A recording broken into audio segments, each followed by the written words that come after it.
Over the history of the NBA, there have been some incredible scorers. Michael Jordan, Kobe Bryant, Allen Iverson, and Kareem Abdul-Jabbar have filled up the stat sheet on their way to dominating the all-time scorers list. But in our current generation, there are some players whose scoring ability is through the roof. Steph Curry and James Harden have revolutionized the idea of being an efficient scorer by being elite at finishing at the rim and shooting the three-point ball. But Kevin Durant is phenomenal at both of these things as well, draining threes and finishing at the rim with phenomenal accuracy. But on top of this, he is efficient at scoring from the post, mid-range, in the pick and roll, and off of the dribble.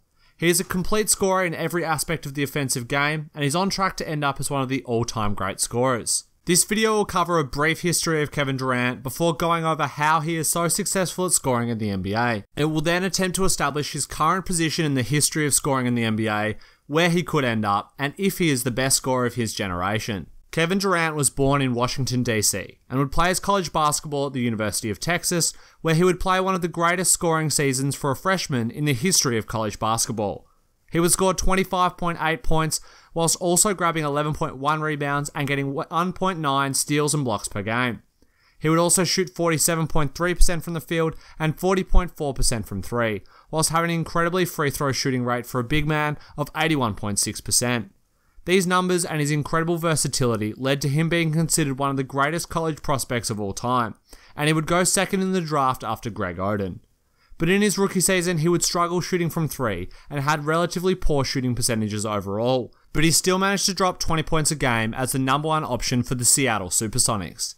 From his second season onwards, Durant would become one of the best scorers in the entire NBA, and in his sophomore year, he scored 25 points a game on a terrible OKC team and fantastic shooting percentages for a second-year player. And then, in his third season, he would lead the league in scoring for the first of 3 years in a row, becoming one of the youngest players to ever lead the NBA in scoring at just 21 years of age.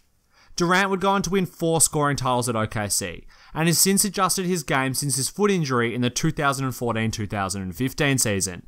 Since this moment, he has resolved to take slightly less shots and really play within himself and the offense, to create maximum efficiency for his teams.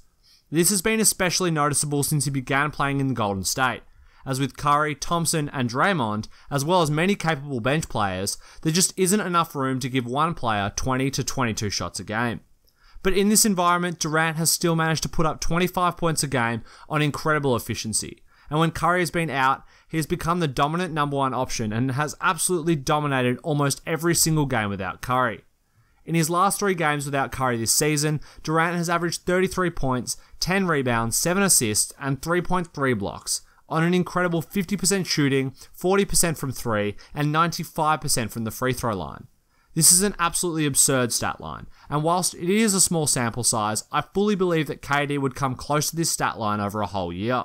In fact, in his MVP season, Durant averaged 32 points, 7 rebounds, and 5 assists on only slightly worse shooting splits. And since that year, Kevin has only gotten more efficient as a player, become a better rebounder and defender, as well as a much better passer. In short, Durant has become an incredible two-way player who is still one of the best scorers in all settings, whether it be isolation, transition, or off of the ball. And whilst I don't want to comment on the decision made by KD to go to the Golden State Warriors, the one thing that makes me sad about it is that we won't get to see the NBA where both Steph and Durant lead their own teams. In his 2 years as MVP, Curry himself was one of the best scorers in the league, and put fear into defenses whenever the ball came anywhere near him. But we only got to see 2 seasons of this fully dominant Steph Curry, and part of me wishes that we got to see how long Curry could have sustained this for, because I think Steph could have rivaled Durant for the best scorer of his generation if KD had never come to Oakland. But without seeing him do it over a long period of time, I simply don't think he has the statistical sample size to justify the argument. Whereas Kevin Durant does have the body of work before he came to the Warriors. Over his first 10 seasons in the NBA, Durant scored the 12th most points of any NBA player in their first 10 years. And due to his foot injury, every single player above him on this list played more games in those 10 seasons.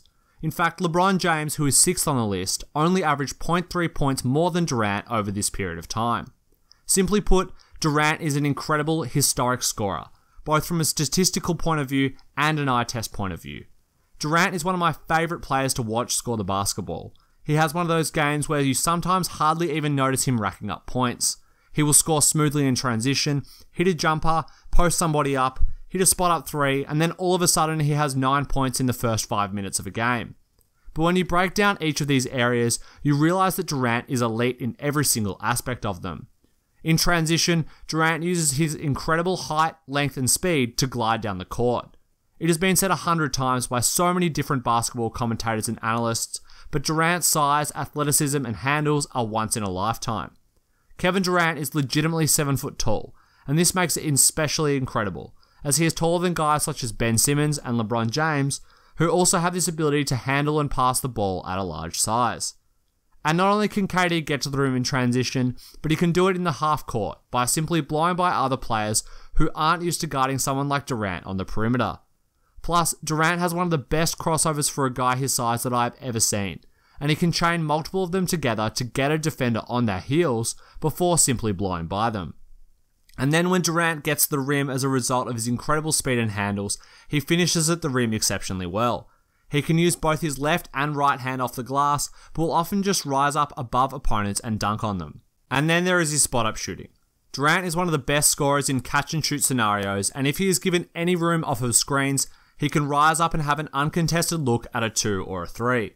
In trail scenarios, this can be exceptionally dangerous, as in the past Westbrook and now Curry could dive to the rim and suck the defense in before kicking it back out to a trailing Kevin Durant for a 3.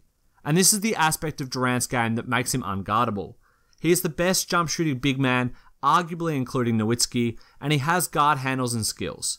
But simply put, Durant can rise up over any defender and shoot whenever he likes, and frequently make some of the toughest deep 2s and 3s with a hand in his face. And then if he is wide open, just forget about it, because that ball is going in the basket. Currently, Durant has 19,712 points for his career, and will likely hit around 21,000 this year if he continues scoring at his current pace. He would then simply need to score 1,500 points a season for 5 more years to make it to the 30,000 points club. And this is a conservative estimate. It is incredibly likely at this point that Durant and LeBron James will pass Michael Jordan and end up in the top 5 all-time scorers. And LeBron might even become the highest scoring player in NBA history. And LeBron is Durant's main competition for best scorer in that generations. He averages slightly more points and is likely going to score more over the course of that career. But I think what will allow Durant to be remembered as the better scorer than LeBron is the simple fact that his game is more based on scoring. LeBron is known for his incredible passing and all-around play, and I think this impacts how people view him as a scorer. Plus, there is a chance that at some point Durant heads off from the Warriors and goes to a team where he's the clear number 1 option again for a few years. Doing this would be the best way for KD to cement his legacy as an incredible scorer. If given 22 shots a game, Durant could easily score 32 points again for a few consecutive seasons and rocket up in the total points category, as well as reminding fans of the incredible player he is when it comes to scoring as the number 1 option.